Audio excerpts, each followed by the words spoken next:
From KUOW in Seattle, welcome to Soundside. I'm Libby Dankman. Today, we are going to be revisiting some of our favorite segments from the last few years. Do you remember the first station to play Rapper's Delight in Seattle? We're going to go back to the glory days of KYAC radio, coming up later this hour. That's in about 15 minutes. But first, it is New Year's Eve. At midnight, many of us will be raising glasses, kissing loved ones, trying to remember the words to Auld Lang Syne. That song, if you don't recall, begins with a question. It goes, "Should old acquaintance be forgot and never brought to mind?" We here at Soundside say, no way, we remember. This year, we brought on a couple of new producers, and they have been fantastic additions to our team. We love our new team members. We are super excited to see how they help the show grow. But we will never forget those who helped us get where we're at. So today we're going to play back some of the great work by former Soundside producers. Do you see the Auld Lang Syne theme taking shape here? We are starting with a piece that was reported and produced by Alec Cowan. Alec was always on the lookout for interesting stories with a lot of great sound potential. He's a real artist when it comes to sound. And Alec went out and found this one story at a local family business. It's on an island in the Puget Sound, and it's where they still hand sew sails for tall ships. Take a listen. Welcome to our sail loft. You can find Force 10 sailmakers down a narrow gravel road on Marrowstone Island. The business takes up the second floor of an unassuming gray building covered in moss. Great, thank you. Naja Chimenti owns the shop. Hello. Hi. Hello. I'm Naja. Naja. Would you like a seat? Okay. Claim a seat. Do you want to put yourself in the middle in between? Yeah. Naja learned the craft from her mother and father. They don't run things anymore, but they've stuck around. So we are traditional sailmakers. Her dad, Wayne Chimenti, points out the types of ships they work on. See all these boats up here on the wall? They all have names like schooners, square riggers specifically, but people generically throw them under the name of tall ships. The Chimentis still make sails by hand. Much like the tall ships they outfit, they're keeping old traditions alive. Sailmaking has changed tremendously over the years, particularly with the advent of technology. You know, right now, computers will design your sail. You can roll out the cloth. There'll be a great big thing with a hot pizza cutter that'll cut the entire sail for you, every panel. And then you sew it together and you hydraulically press things in, bang, bang, bang, bang. This is really old school. We are one of the few people in the world who specialize in making tall ship sails.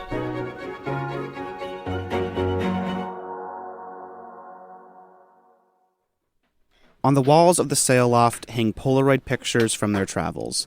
Old rigging hangs from the ceiling. Work tools are scattered along every nook and cranny. There's clutter, but the floors are pristine. I even slip a little as I walk around on the slick surfaces. They have to be exceptionally clean to keep the sails from getting dirty. This type of sailmaking really evolved probably in about the 1700s. We draw it out. We put the design work on a piece of paper. We have an enormous floor that we'll work on. So a gymnasium floor, or for the bigger sails, it'll have to be 2 or 3 gymnasiums sort of put together. And we will chalk it all in exactly on the floor. And then we roll all the cloth to that and tick it off very carefully because it has to come back into this relatively small space to be put together. Everyone is very carefully cut and very carefully labeled. Then it comes back in here and it goes into the machines and it gets seamed. So then it all gets together in one big plane. Then the patches are put in, the tablings, which you'd think of as hems, are put on, and then comes the handwork.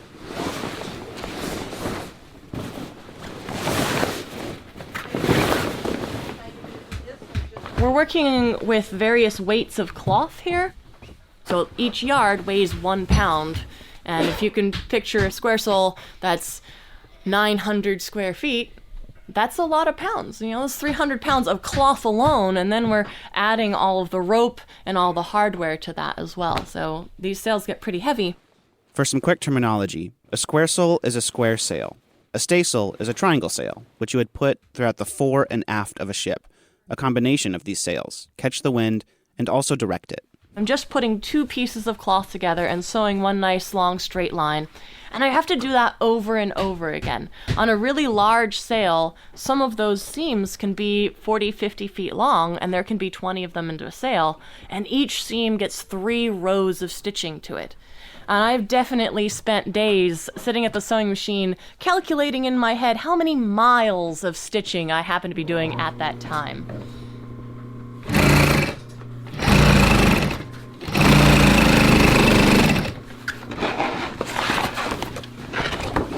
Because this machine is rather old, she's also kind of like a crotchety old lady.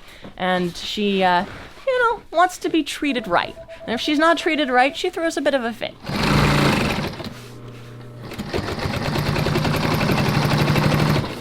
We have another machine that we use for the corners, because that machine has a much higher foot. It can take thicker layers of cloth. It has a much larger needle, so it can punch through those layers of cloth with really minimal effort.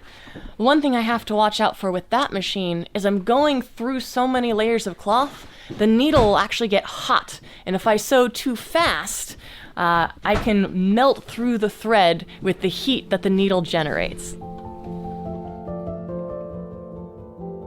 So this is, specifically that you're looking at, is a sail that's going to go down to a museum ship called the Star of India. It's in San Diego. It's 1863 and 250 feet long. This is a probably average size sail for us. About 1,000 square feet. Staysails will be a little smaller. Then you get something like the Adventurous Mainsail, which will be 2,400 or 2,500 square feet. So I don't know what it is now, but it used to be your typical home was 2,000 square feet. So picture a sail that could cover a house. So can you tell me a little bit about your origin story with coming into sailing? I was actually a marine biology person when I first came out of college, but I ended up going on a schooner that was doing oceanography work, just worked on boats for most of my life since I got out of college, and of course worked up my way up to captain. And of course, fell in love with boats and all that goes into them. There's 3 things that go hand in hand. We call them, the Holy Trinity, is that the hull, the rig, and the sails. And so I, for some reason, who knows what, was always drawn to rigging and sailmaking. These are the real hands-on, what are all those millions of different kind of knots, splices, what's the engineering of that? And riggers are very keen to show you everything. Let me show you this knot, let me show you that knot. And sailmakers are absolutely the opposite. So I'm sniffing around, reading different books, and you really can't get a lot of that information out of books. We were sailing on a square rigger over in the Coral Sea, and so there just happened to be that a friend of the owner's was a sailmaker named George McNeil. This was in Sydney, Australia. His whole family had come over. They had come over on the first fleet as sailmakers that settled Australia, and so he was 5th generation sailmaker and known as the hand worker in all of Australia. And he said, okay, you want to make those square sails? I'll teach you how to do it. We'd go in at 6 o'clock at night, and George would sit us down and say, okay, this is what you need to do tonight. You need to sew these together. Here's how this goes together. Oh, that goes to there. The next day, he'd inspect our work. Wayne and his wife Nicole began making sails, and then they made a family. Naja spent her early life on the ocean before the family eventually settled on Puget Sound. She now continues that family legacy, teaching others a tricky craftswork that's managed to survive the centuries. It's not only making something incredibly strong and functional, but there's also great artistry to it. One of the final additions to the sail is a rope that runs along the edge, like a kind of fringe. That rope has to be hand-sewn through individually punched holes along the full length of the sail. Every stitch through here, so it's, basically about 12 stitches in a foot, 120 stitches in 10 feet, thousands and thousands of stitches, all by hand. Naja takes a mallet and hits it onto an awl, a kind of pointed screwdriver. She's punching through 10 to 13 layers of cloth. So in this corner, we've put in a large bronze clue piece, which looks like a pair of spectacles with a big smiley face underneath it. The clue piece lets rope attach the sail to the actual ship. And to that, we've added these special support eyelets that get smaller and smaller as they go into the body of the sail. They look like a little constellation. But I now have to cover this beautiful but also very strong and important handwork with a nice piece of leather to protect it. And this leather will be sacrificial, but it will cover and protect this thread both from chafe and the sunlight. Is there a way to add kind of personal flair into that? Oh, absolutely. I think every sailmaker around the world has their own particular way of stitching an eyelet, their own particular patch pattern they put in the corner of a sail. It's kind of like your sailmaker's signature. Some people make engines, and we make something much simpler in a lot of ways that does the same thing. It powers an entire ship. It's kind of like building a wing for a bird. And how long does it take to make one of these? Well, it depends a little bit on whether it's a 4-sided sail, a 3-sided sail, whether we're going to be hand roping and all that. But as far as just hours, you could probably make one in about 2 weeks if you're dedicated to it. This is a very large sail. It's also a fairly expensive sail. You know, these sails range anywhere from $3,000 to $20,000 depending on the size of the sail and the era of work we're aiming for. You know, a lot of the older style sails, if we're making a sail for a boat that's representing the 1700s, it's going to have a lot more handwork in it because they didn't have metal hardware. So we have to make more things out of rope for that sail. People will often ask me when they're ordering a new sail, how long will this sail last? And I can't give them a good answer because the honest answer is, how well are you going to treat your sail? Because I know some boats are going to, they're going to work that sail to shreds really quickly because they just beat it about all the time. And they set it and strike it, whatever the weather or whatever the conditions, without taking certain small cares and cautions that would make that sail last another 5 or 10 years. And then there's other boats that they treat their sails preciously, and on those boats, those sails will last 15, 20 years. Is there opportunities to train new people to kind of spread this information and this industry and keep it alive? I mean, right now, sail-offs have just been closing with a corporatization. I mean, there's a couple big corporate businesses that come in, and then the little lofts just close, or people retire without the heir apparent. Because it was a tradition that you always, sailmakers passed it right on down to their kids, And so, Thomas Lawson and Sons, Nat Wilson and Sons, this is your typical sail loft. And so, we like to think of this sail as Chimenti and Old Man, because Nasha's running the business, and she lets the old man still come in every once in a while. Yeah, so you stick around.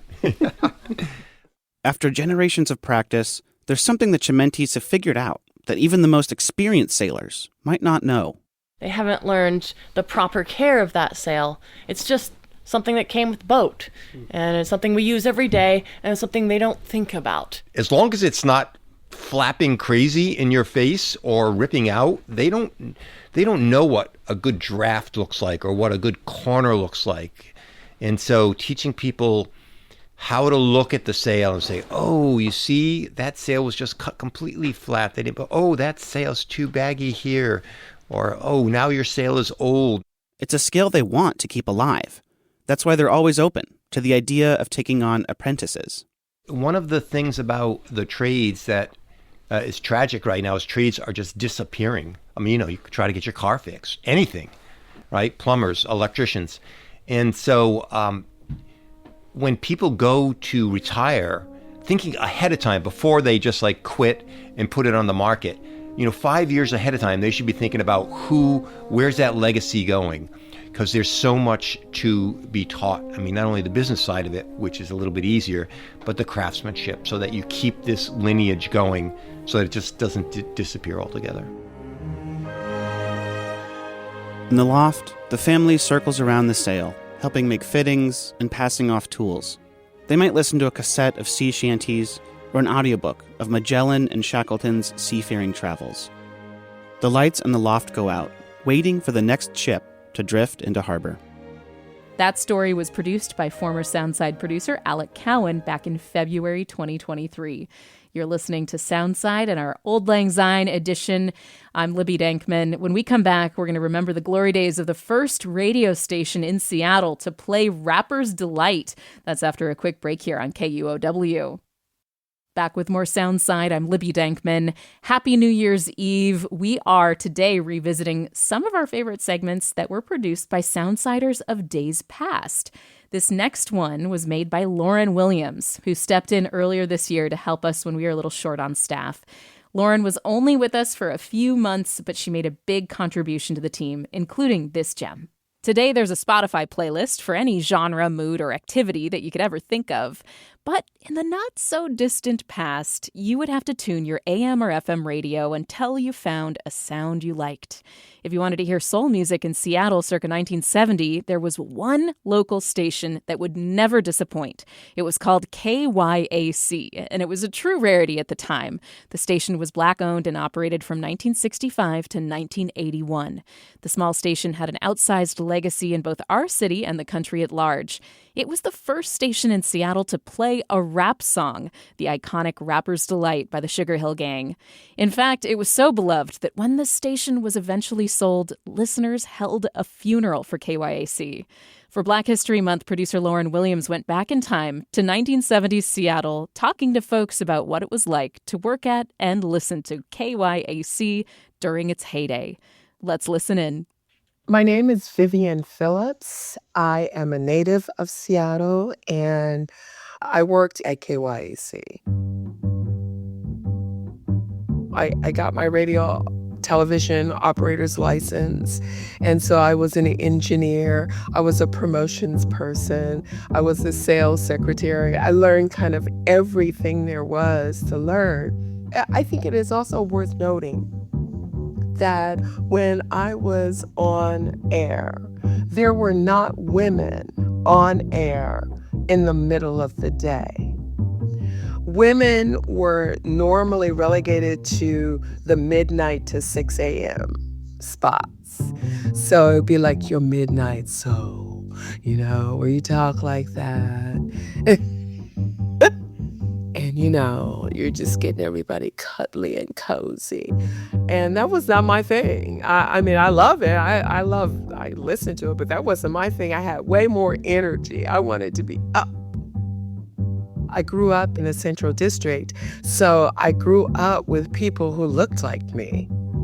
It was a red line community, and so that's where the Black community was. And we were all connected in some kind of way. Hi, this is Sheila Locke. I currently live in Renton, Washington.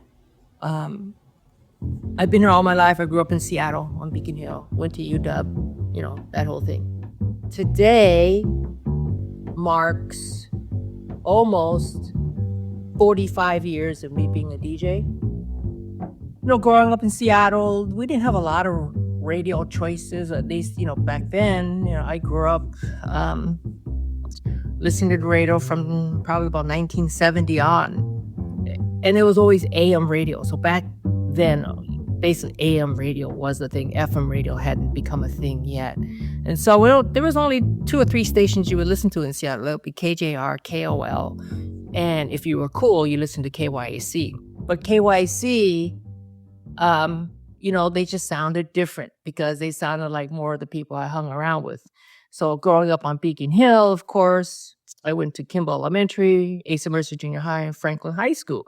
So every school that I went to growing up, it was basically, 30% Black, 30% Asian, 30% other. And I'll never forget, I think I was trying to study. I wasn't a good student. But I always had KYAC on at home while I'm supposedly in my room doing my homework. And Earth, Wind, and Fire September had just been released. And I'm like, oh, God, I got to hear this song. And I'll never forget, I called, and it was Mr. Smith, who did the evening show from 7 to midnight. I called, and he picked up the phone, and I'm like, hey, man, You got to play. Can you play some September? Please play some September. Oh, yeah. You got it. And so I listen, and I'm sitting there, and I listen. I'm like, he's not playing it. Oh, God, he's not playing it. But he finally played it. I'm like, oh, my God. And so that was it. KYC was the place.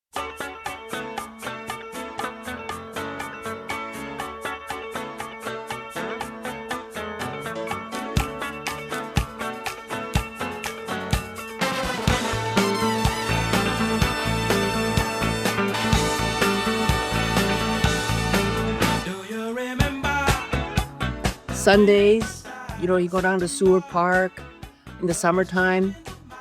Sundays was a cool thing because if you were cruising, I'm telling you, KYC was just booming out of everybody's cars.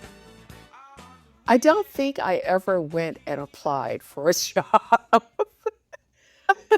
I don't recall ever doing that. What I do recall doing is calling Frank P. Barrow every other day of the week, probably, and saying, hey, Frank, don't you have anything for me to do at the time? Frank Barrow I think he was the station manager, actually. And I was like, don't you have anything for me to do? I really want to come work for you.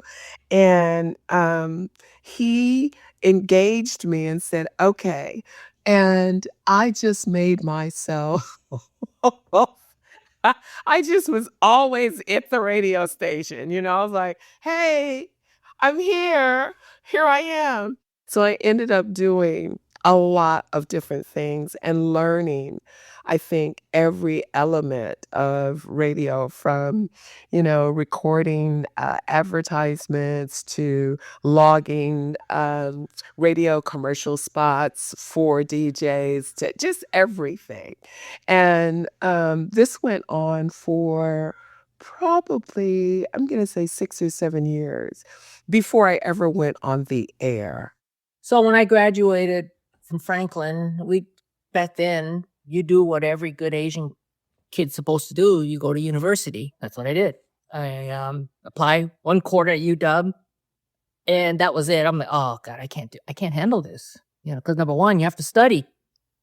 Well, heck, Franklin didn't prepare us to study, but that was the first time in my life that I felt like a minority. Ever, because I was sitting in this sea of white people. And I'm like, holy jeez. So I transferred out of UW because I didn't like it. And then I found a broadcasting class. I'm like, oh, what's that? So I signed up for the broadcasting class. And that's kind of how things got started. Spring quarter, before we finished the class, I think it was Mr. Funkhauser.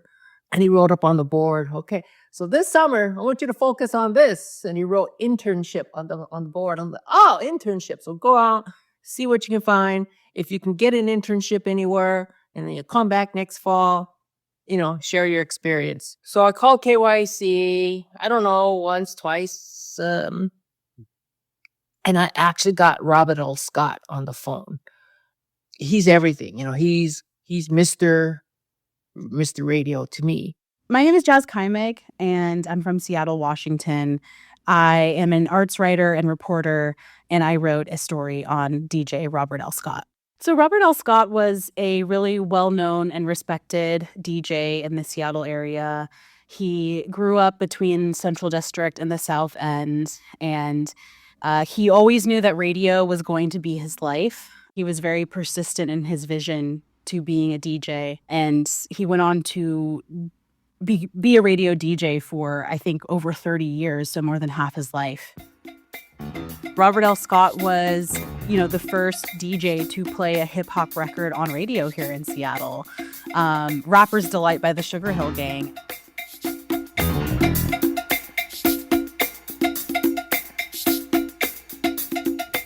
Sometimes heads of state would come through the radio station. I was a receptionist at one point, and Jimmy Carter showed up. I didn't know him. At the end of a long campaign, I believe I know our people of this state as well as anyone could. I had no idea who he was. And I was a teenager, so I'm gonna, make that my excuse for not knowing who he was. And he and his security team, they were there to see Don Dudley, who was the station owner. And I was like, well, Mr. Dudley is busy, and I'm sorry. If you don't have an appointment, I can't let you see him. I was informed by some interesting folks who worked at the station that, yes, I should actually make sure that Mr. Dudley got to see Mr. Carter. So that was fun. So my internship just kind of went on. I did everything from basically reorganize the entire record library, which was kind of a mess because all the albums and everything were all worn out. And it was probably only a month. I said, hey, can I hang out and maybe watch your show? So he let me into the control room and watch him do his afternoon show. And as he was smooth as silk running everything, and back then, you do everything by yourself, And back then, you answered the real phones if you wanted to. And all the music was still being played, 2 turntables, put the needle down. All the music came live right off of that. No music was on carts or anything. And literally, he turns around during a break. And he asked me, what do you think? And I said, yeah, but this is really cool. Really cool. You think you can do this? Me? Yeah, I could do this. Of course I could do this. I was made for this. I can do this. So he goes, all right. Well, we have a little change happening. So, we need to fill the overnight slot. So that was that. So I came in the next night, spent half the show hanging out with Mr. Smith, watching him do his thing. I'm like, damn, these guys are good, right? And then he just said, so you're coming in at midnight. But he goes, I'm going to tell you one time, if you ever hear me play Knee Deep as my last song, okay, when you get here, you can pretty much count I won't be here. I go, oh, what do you mean? He goes, oh, yeah, man, that song is 15 minutes, man. I might dip out early. And so if you hear it while you're parking or something, you better hustle up and get here. So I drive home, jump in bed, and sleep for about 2 hours, get up about 7:30. 8 o'clock. So Monday through Friday, I'd work, stay up all night, do this radio show. I try to study. I always kind of had a book in front of me there, but I never studied. I barely think I read a paragraph.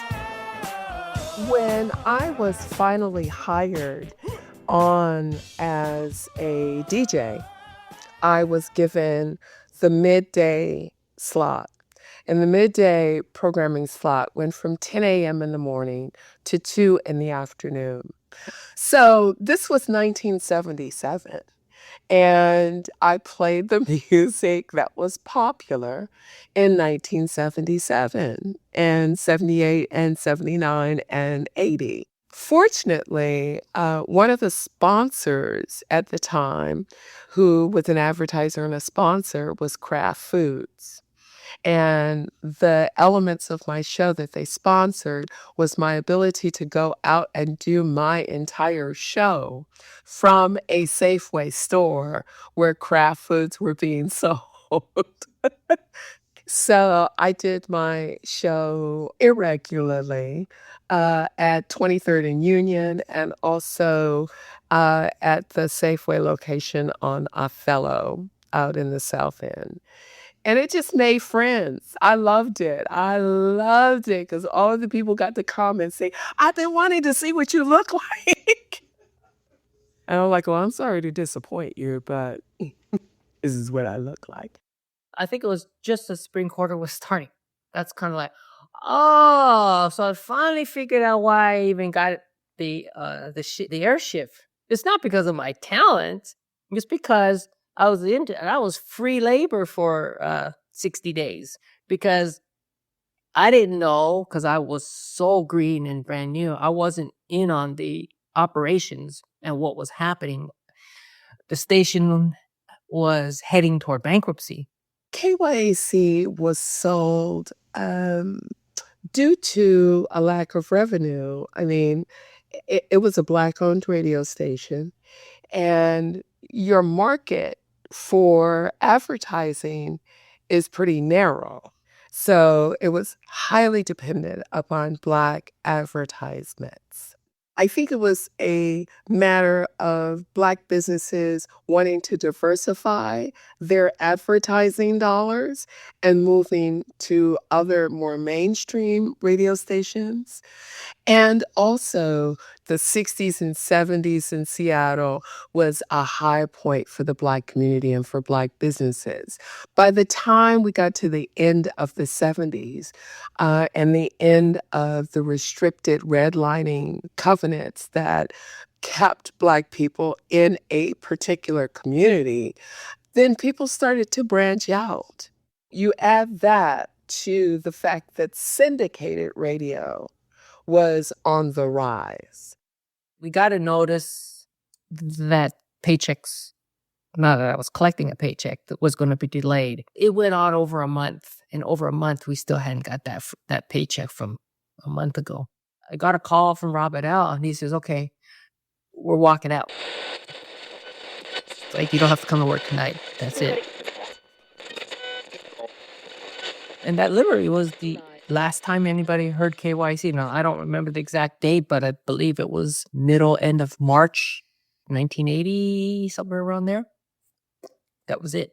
So I can only imagine that the request line, which, the little light flickers when the call's coming in, I can only imagine that calls are coming in left and right, and people are, nobody knew what had happened. The day after or something, I get another call from Robert and says, hey, we've been locked out. They changed the locks. To this day, I don't have any air checks. No, they were all in my box. So because of the lockdown, when we got locked out, I couldn't get anything back. And that was one of the things, was I wanted to get my air checks out of here. Couldn't touch them. Couldn't get close. It was unfortunate. There was a group of people who held a funeral for KYEC. That was indicative of just how important that communications entity was to the Black community. Every bit of news that happened in our community came across the airwaves at KYEC. We were there. We were really members of the community that people could see, touch, feel, and interact with. For sure, Sunday afternoons at Stewart Park weren't the same because there's no more KYC blasting. When KYC, transitioned to KFOX, it seemed like Robert L. Scott, radio was still his life. He still, was involved with it. He was more on the business side, from my understanding, like connecting, Black businesses, with advertising spots on radio stations across the city. And I think that he would hop on from now and then. Like, I don't think it ever ceased to be a part of his life.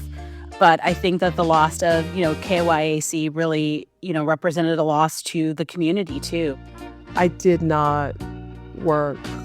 I didn't work on radio again until 2000, sometime like 2011, somewhere around in there. And it was not a music-based program. And while I love that, there's nothing like spinning those records and taking requests, picking up the phone and taking requests and playing people's favorite songs and saying their names and making dedications to family members. There's nothing like that. Before I got to KYC growing up, it used to be KYAC Soul Radio. The Seattle Sound, 1250 KYAC. That history lesson came from producer Lauren Williams, who, by the way, went on to win this year's Matthew Power Literary Reporting Award at NYU. Congratulations, Lauren. We are going to take a quick break on KUOW, and then we'll visit with some furry friends out on the Olympic Peninsula. Why Olympic marmots are so singular. That's when we come back on Soundside. Welcome back to Soundside. I'm Libby Dankman. Did you know that our state has an official endemic mammal? It's the Olympic marmot. They live only on the Olympic Peninsula in Washington. And in fact, an environmental group recently sued the Trump administration to try and protect the house cat-sized rodent, known for its high-pitched whistling call, under the Endangered Species Act. A couple years ago, former Soundside producer and current KUOW reporter Noelle Gasca set out to unravel the mystery of the Olympic marmot. What makes it so special, and how did it become a state symbol? Here's Noelle's story from 2022. I have to be completely honest about my own ignorance. Before I started working on this story, I had no idea that marmots even existed. To be fair, Olympic marmots aren't exactly the poster animal of our state. I've seen a ton of souvenir t-shirts with orcas on them or steelhead trout. Olympic marmots just don't get the same kind of publicity. Except they probably should, because they're literally our poster animal. In 2009, the Olympic marmot was officially added to our list of state symbols. But why? What makes the marmot so special? I headed to the Burke Museum to find out. So here we are, the biology collection storage room. So we're going to start, open up a couple cabinets and pull out some marmot skins. Yeah, I like to spend a lot of time in the mountains, a lot of time in the woods. And marmots, when you get up high and you get up into those areas, marmots are pretty common. And they're a mammal you can see and almost interact with. They'll let you get kind of close as long as they're near their burrow, right? And they might whistle at you a little bit, but they're one of the wildlife out there that you can really see. And they're beautiful animals. My name is Jeff Bradley. I'm the collection manager of mammals here at the Burke Museum. So Olympic marmots are one of 14 species of marmots found worldwide. They're the genus Marmota. They're found all over the northern hemisphere, and they're in the squirrel family. They're basically great big ground squirrels. Marmots do look like ground squirrels, but they also bear a striking resemblance to groundhogs.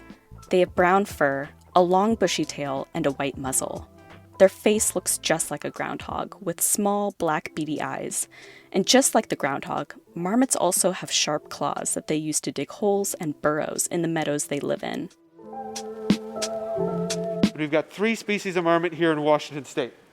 I've got those 3 species spread out here in these drawers. And the first one, all over eastern Washington, we have the yellow-bellied marmot. Okay, it's Marmota flaviventris. And they're a widespread species. They're found in the drier parts all throughout eastern Washington, the farmlands, the shrub steppe, and they're also found throughout much of western North America. The second species of marmot in Washington is the hoary marmot, Marmota caligata. And here in Washington, hoary marmots are found along the Cascade Crest.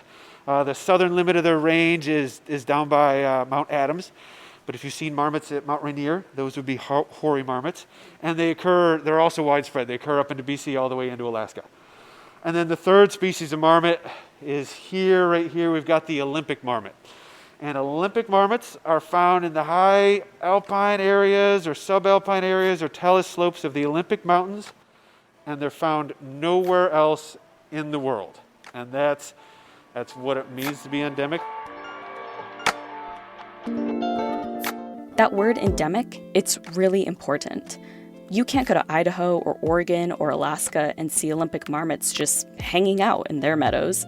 They're a native species to Washington, exclusive to just us. And I love orcas, but they live in oceans all across the world. I got a little nervous when Jeff said Olympic marmots are only found in Washington state. That means our population is precious. And according to the National Park Service, Olympic marmots have disappeared from the driest meadows in the Northeast Olympic Mountains. So, are the marmots going to be okay? Or will there come a time when we talk about the state symbol in the past tense? So also in the Olympics, they can't go upward. They can't migrate upslope at all because they're already at the tops of the mountains. There's no habitat that is going to become available that they can move upslope into. And being out there on the Olympic Peninsula, they are trapped. They cannot shift northward. If they go northward, they're going to hit the Strait of Juan de Fuca. And so they don't have, as a species, the option to shift their range anywhere. They're just stuck out there on the Olympic Peninsula. And so in that sense, they're going to have a hard time responding to climate change because as a species, they just can't go anywhere, right? On the other hand, I like to try to be optimistic about it. I was going to ask, are Are they doomed? Like, it sounds like they're doomed. And I was going to be careful to make sure I didn't say to you today that they are doomed, because there's a lot of good things to think about. There's a lot of optimism. At the moment, their numbers seem stable. Now, they're being eaten by coyotes a bit more than they used to, and that's bad news. There's more coyotes out there than there used to be. And if coyotes are after these marmots, that's going to be trouble for them in the long term. But right now, they seem somewhat stable. And the most encouraging thing about Olympic marmots is almost all their habitat is protected within the Olympic National Park. You don't have to worry about Olympic marmot habitat being developed and turned into a shopping mall or anything like that, because it's all protected within the park. And more than just the protected areas, the national parks have some dedicated biologists, some very smart people who are working really hard to make sure that the wildlife of our national parks persists.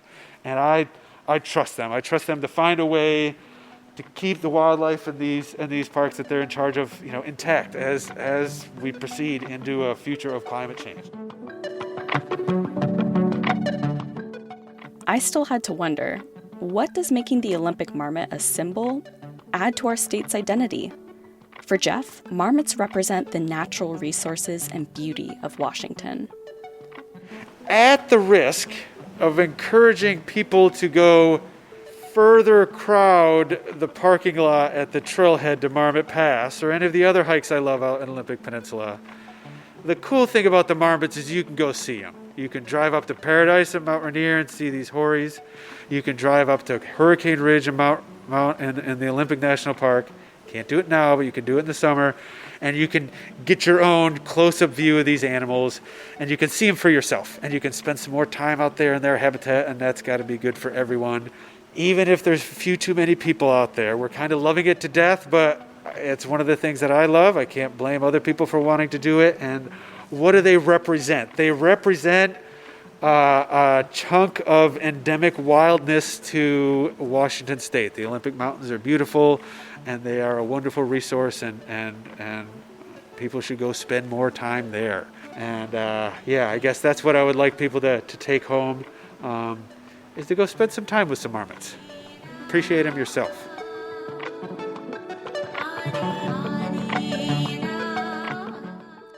In 2008, Kelly Clark was a fourth grade teacher at Wedgwood Elementary School. Every year, her students would study state government, including how a bill could become a law. One of their assignments after they've got all the information that they need is to propose a bill to the state legislature. And we always take those bills down. I took them down to the state capitol every single year. It was a big field trip for fourth graders. Kelly says those bills would end up in the circular file, otherwise known as the trash. But after the yearly field trip, she got a suggestion from a friend. Why not have the students lobby to make the marmot the state mammal? So I emailed the senator for the 46th legislative district, which is the district that Wedgwood Elementary is in. And the senator was Ken Jacobson. And I emailed it to him, and then like 5 minutes later, there was this ping, and I went back to my email, and I'm like, oh my gosh, you guys, I think we might have got something here, because they have sent it back with a bill number, and they changed the description to endemic mammal, which means it is only in the state of Washington. It is never going to leave the state of Washington. It's going to be born and die in the state of Washington. So endemic is right here, right now. So I got the words right, and we got a real bill. And so we went from there. All of the students in Kelly's class contributed to researching the Olympic marmot. But at a certain point, Kelly says a smaller group of 6 or 7 students emerged as really enthusiastic leaders. She decided that group would get to go down to Olympia and meet with lawmakers and sit in on committee hearings. Gabe Briggs was one of those students. I wouldn't say before this I had a deep marmot passion. That would be dishonest. I was a marmot moderate, I would say. But this bill probably pushed me into being a more pro-marmot. Gabe says that for a fourth grader, he put in a lot of research in order to be prepared to testify in favor of getting the Olympic marmot recognized as a state symbol. He researched the boundaries of where they lived, what they liked to eat, and the population of Olympic marmots. He says there was a night the other kids came over to talk strategy and put poster boards together while eating some pizza, like fourth graders do. Ceremonial bills like the one Gabe and the other students were trying to get passed usually aren't very controversial, but they also don't exist in a vacuum. While Gabe and his teammates were building posters, a global financial crisis was happening. The U.S. was in the middle of the Great Recession in 2009, right as the Marmot Bill was making its way through the state legislature. At the same time, lawmakers in Olympia were trying to figure out how to address the state's budget shortfall, which was projected to balloon to about $8 billion. I was aware enough to know there was a global financial meltdown going on. I had, family that was losing jobs and, you could see it. I was aware enough to kind of understand that things were not great. Lawmakers from both sides of the aisle argued that the state needed to focus on the financial crisis, not marmots. One state senator from Spokane, Bob McCaslin, was quoted in a Seattle Times article saying, "I'm not a meanie. I think we've just got more pressing problems." Gabe is 24 now, and he kind of sees where the adults were coming from. In retrospect, it's a little bit insane to be trying to pass a bill that's pretty much all ceremony, during a time when it's these legislators should have been, probably busy doing other stuff. But at the time, I never really conflated the two.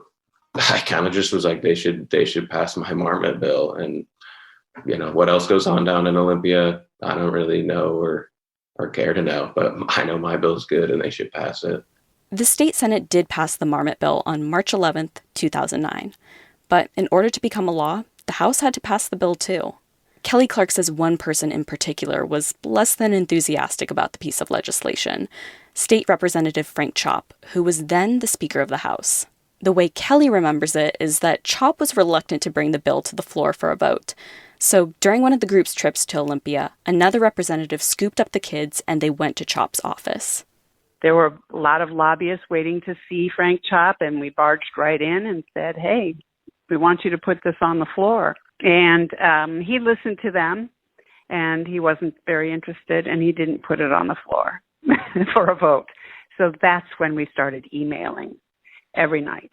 And I wrote up what had to be written by my students.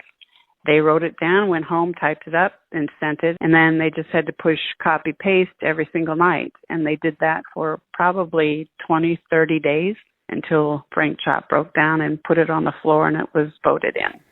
About a month later, the Marmot Bill was passed in the House. And on May 12th, 2009, then Governor Christine Gregoire signed the bill, and the Olympic marmot was officially declared the state endemic mammal. By the time it was all over, Gabe Briggs was in the 5th grade. He spent a whole year working on getting the Olympic marmot the recognition he felt it deserved. Surely he must have some warm, fuzzy feelings about turning the Olympic marmot into a state symbol, right? I don't know if the state gets much. I mean, it's a good thing they passed it probably because, it's a fun story. And what kind of adult votes against a bill being proposed by 10-year-olds? It was interesting to see, the real process. You can have a bill that's popular and you can bring it out of committee and the main, the Speaker of the House or whoever's in charge can just decide to not bring it for a vote. And I still think that has got to be, I don't major in political science or anything, but that's just got to be something that's ridiculous. You got to be allowed to bring it to the vote. And I remember going and learning about that, we got to talk to this guy so he'll even bring it to the floor. And it's why? It should just go to the floor and they should vote on it. So stuff like that, I think I learned a lot about the weird hang-up points in making a bill of law and why it takes so long. And God, it took us forever to get this done. And I can only imagine how hard it is to do something that's more, substantial. But for Kelly Clark, taking the idea of making the Olympic marmot the state endemic mammal from her classroom to the legislature was substantial. In fact, it was career-defining. Where do you rank that in your accomplishments and achievements, in your teaching career? I think number one. Those children, I teach it every year, but those children got to go through all the steps that I had taught them. So it just kind of seared it in oh, yeah, this is now making a lot more sense. And it was such a fabulous hands-on learning experience that I don't think they'll forget. You talk to Gabe, he still remembers it. I don't know how he remembers it, but he does, and that's good to know. It's just, it's such an exciting thing that students can pass a law. Children can do this. And I always teach them, you are the people that these legislators are working for. Even at your age, they're working for you. So you're one of their constituents, and they need to listen to you. And when you receive an email every single night for several weeks, you kind of have to listen. And that story first aired in 2022. That's it for Soundside today. I'm Libby Dankman. Thank you so much for listening to this New Year's Eve edition, our Auld Lang Syne episode of Soundside, celebrating our former teammates, old acquaintance who are not forgotten, and our final show of 2025. Today's episode was produced by good friends, former team members on Soundside, Alec Cowan, Lauren Williams, and Noel Gasca. They have all gone on to great things in radio journalism, audio journalism. Alec and Noel still with KUOW. We also had help from current producer Jason Burrows on this episode. Our editor is Jed Kim, and we're going to be back on Monday to start a new year of news and storytelling on Soundside and KUOW. If you have thoughts about what we should be prioritizing in 2026, stories or areas of focus that you really want us to dig in on Soundside, I would love to hear your thoughts. You can send us an email at soundside@kuow.org, or you can leave us a voicemail at 206-221-3213. Again, that's 206-221-3213 for voicemails. Help us shape our coverage for 2026, and I hope everybody has a very safe and happy new year. I'm Libby Dankman. We'll see you next year, everybody.